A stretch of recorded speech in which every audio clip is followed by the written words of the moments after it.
Season number 3 in the books. You made it to the conference tournament. Clearly an improvement over last season. Where did you see the most improvement in your team this year?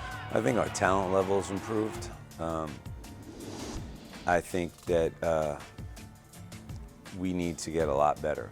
I mean, we more than doubled our win total, but when you only have 5 to begin with, it's not something to write home about. So, well, let's put it this way. Last year, I mean, our kids came off the floor saying they're laughing at us, and they don't laugh at us anymore. I mean, people have to bring their A game when they play us. We had games where we had, last year, we'd lose by 30, and now we're losing by 9. We're losing by, so we've closed the gap, but we still have a lot of work to do.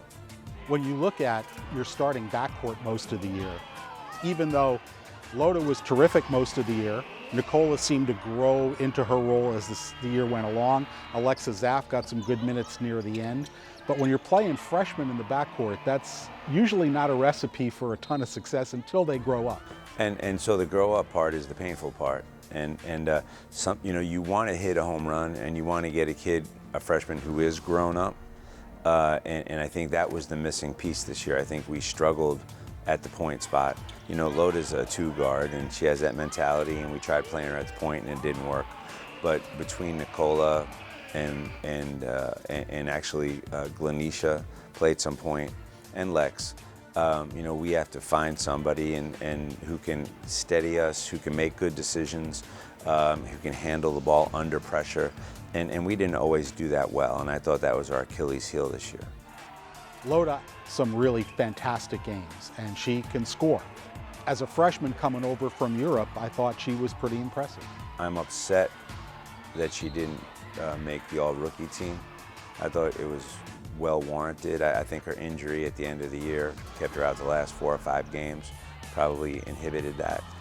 But I love her heart, I love her aggressiveness, her tenacity.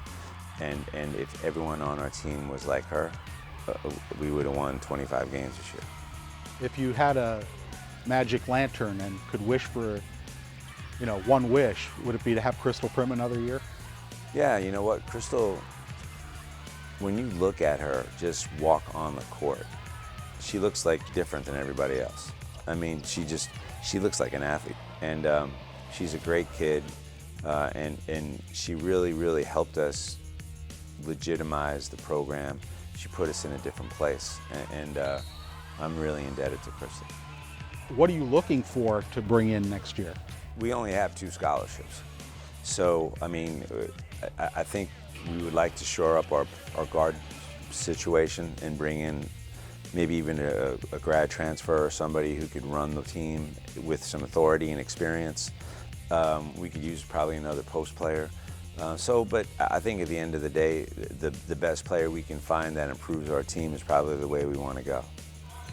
You've basically had to reshape your roster each of the first 3 years here, but as you mentioned, only 2 available scholarships. So now you've got to see that growth from within. It's time for those who have crawled to walk, those who have walked to run. You know, I don't know what people realize or understand, and I don't care to make excuses because I know who we are and I know what we've done. But when we got here, we literally had 6 kids on the roster because all those kids transferred. And to sign like 19 kids in 13 months is crazy. And so, I mean, things aren't going to go exactly the way you want them. So really, this is kind of, in my mind, this is kind of year 2. We've steadied the ship. You know, it's on more solid ground now. It's a respectable program. It's not patchworked. So now we hope that we can start to add pieces that enhance and grow the program into the upper half of the league.